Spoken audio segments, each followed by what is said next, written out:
How's it, guys? Welcome back. You know what it is. If you eat, sleep, and breathe hip-hop, you've come to the right place.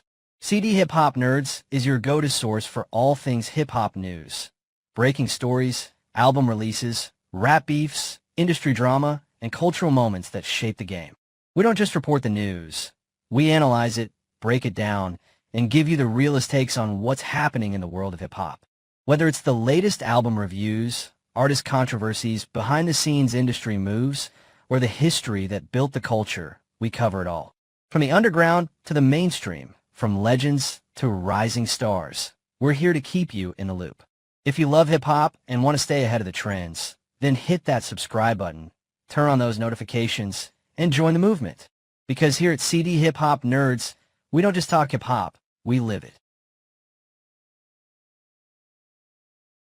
Boosie Badass has been actively seeking a presidential pardon from President Donald Trump concerning his federal firearm charges in San Diego. In January 2025, he took to social media to highlight perceived injustices in his case, noting that while his initial charges were dismissed, the Department of Justice under President Biden recharged him with the same offense, a charge for which President Biden's son was pardoned. Boosie emphasized that he might be the only individual currently facing such a charge and recounted a prior 10-year sentence in 2009 for a third offense, marijuana possession, during which he was not offered rehabilitation but sent directly to prison.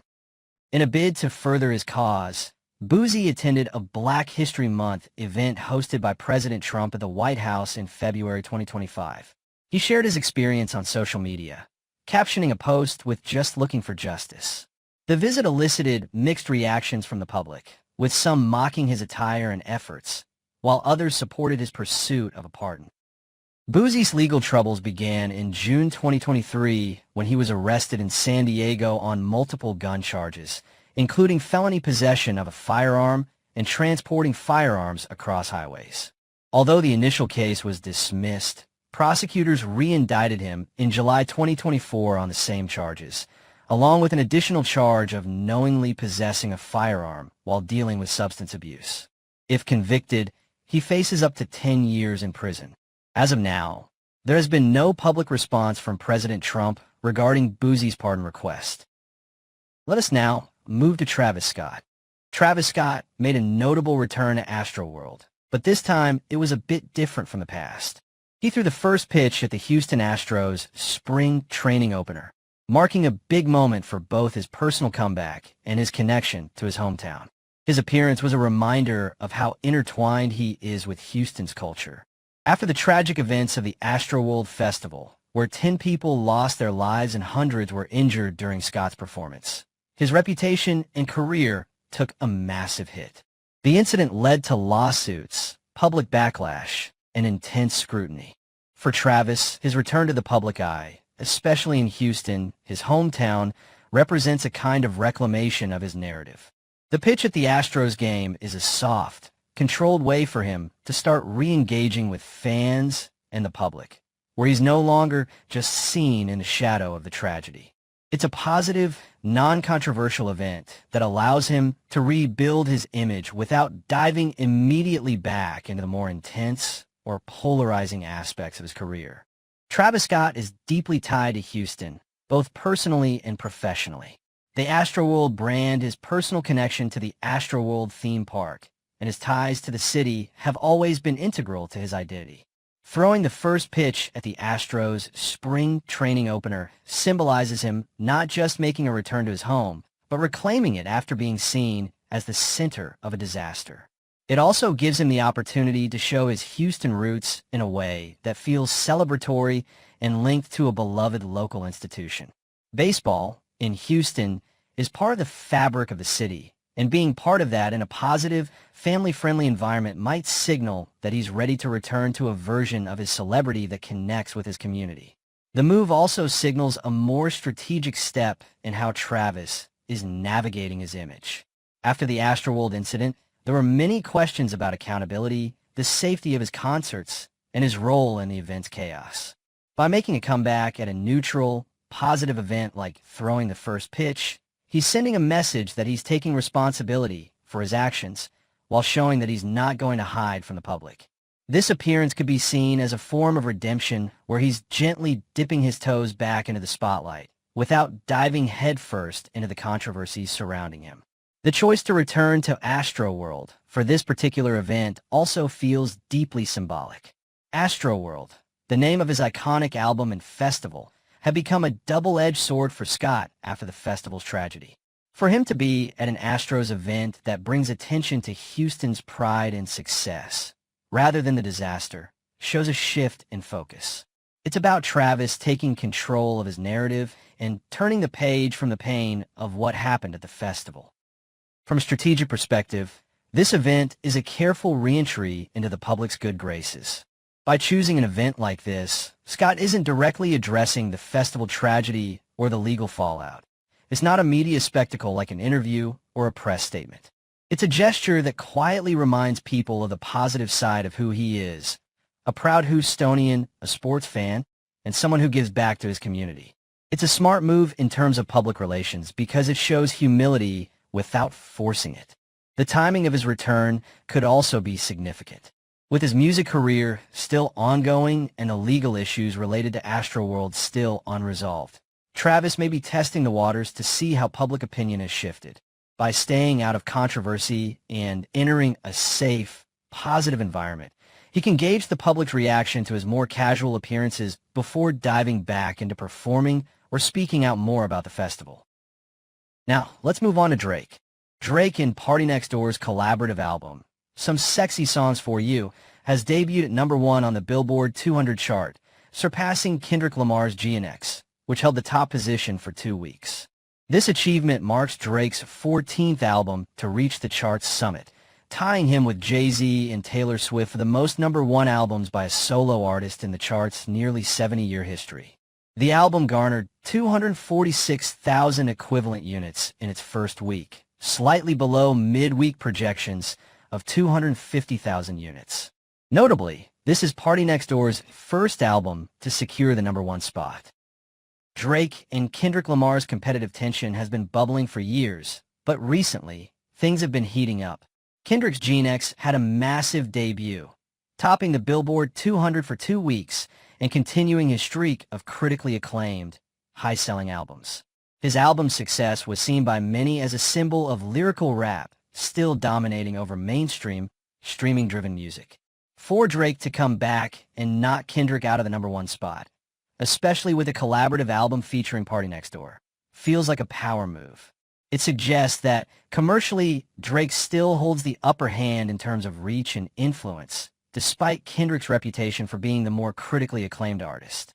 This moment also echoes past battles in hip-hop, like when Jay-Z and Nas were at odds in the early 2000s. Even if no direct dices are flying at the moment, the Billboard victory adds fuel to the conversation about who is truly the bigger force in hip-hop. Drake's Some Sexy Songs for You pulled 246,000 equivalent album units in its first week, slightly under projections, but still enough to take #1. A large chunk of that came from streaming, with over 287 million streams in a week. Compare that to Kendrick's GNX, which had similarly strong numbers, but was celebrated for its deeper, more thought-provoking content. The timing of this chart shift is also important. Hip-hop is in an interesting place right now, with debates about whether the genre is declining in mainstream appeal. Kendrick's GNX was seen as a win for rap purists, proving that albums with deeper content can still chart well. But Drake's #1 debut suggests that the playlist-era formula, catchy melodies, R&B-infused vibes, and constant music drops, is still a dominant force. His ability to work the system, strategic collaborations, constant is why he keeps winning, even when critics argue his music isn't as innovative or thought-provoking as Kendrick's. This also proves that commercial success and artistic dominance aren't always the same thing. Kendrick's GNX might be the more talked about, dissected album in hip-hop circles, but Drake's ability to dethrone him suggests that commercial dominance still favors accessibility over depth. Drake regaining the #1 spot could be seen as him proving that controversy won't kill his career. It's a subtle way of saying, you can diss me, drag my name, and call me out, but I'm still the most commercially successful rapper. However, It also raises the question of whether the industry is ready to move on from the controversy. Drake's ability to dominate charts despite serious accusations shows how his fan base remains loyal. But does this shift in the Billboard rankings mean that public perception is turning in his favor, or is it just another example of his unstoppable streaming power? We will see with time. Charleston White's criticism of Kendrick Lamar's Super Bowl halftime show comes from a place of tension between what he sees as mainstream and conscious hip-hop. Charleston White's take on Kendrick Lamar's Super Bowl halftime performance was pretty harsh. He didn't mince words, saying that Kendrick's set wasn't entertaining enough for the mainstream audience that tunes in for the Super Bowl. White also criticized Kendrick for his conscious style of rap, claiming it wasn't the kind of music that was going to keep people entertained at a high-profile event like the Super Bowl. He argued that the performance wasn't as accessible or mainstream as other halftime shows. Charleston often challenges mainstream figures, so it makes sense that he would speak out against Kendrick, who's known for being more socially conscious in his music. But I think it also reflects the ongoing tension between hip-hop's conscious rap and the more commercial, mainstream side of the culture. Let us check out the footage. I know you a Drake type of nigga too. I know you listen to Drake. Everybody got a few Drake songs that they like. I don't care what you say or how you feel. But I know I've heard you listen to multiple Drake records. Yeah. You're not a Kendrick type of guy. We spoke about that multiple times. How'd you feel about the halftime show? I thought it was bullshit. I thought it was a bullshit performance. That symbolism shit is hoe shit. Symbolism and revolution cannot be spoken in the same words. Nigga, revolution is about action. It ain't about no motherfucking secret puzzle and you gotta try to understand the hidden concepts and precepts that's being dropped. Nigga, the revolution have never been about symbolism. Symbolism is a Masonic, the Masons kind of shit, homie. Putting shit in symbols, homie. And let me just say this. Performing at the Super Bowl is like the slave being invited to the front of the mansion, to be in the front yard and get to perform in front of Massa and his family and friends while they sit on the porch. And y'all out in the front doing your slave dances and you get to perform in front of the house. That's what the Super Bowl performance was like. So to say, man, he did this, he had the symbols in it, homie, that don't do nothing for black people. Symbolism don't do nothing for black people.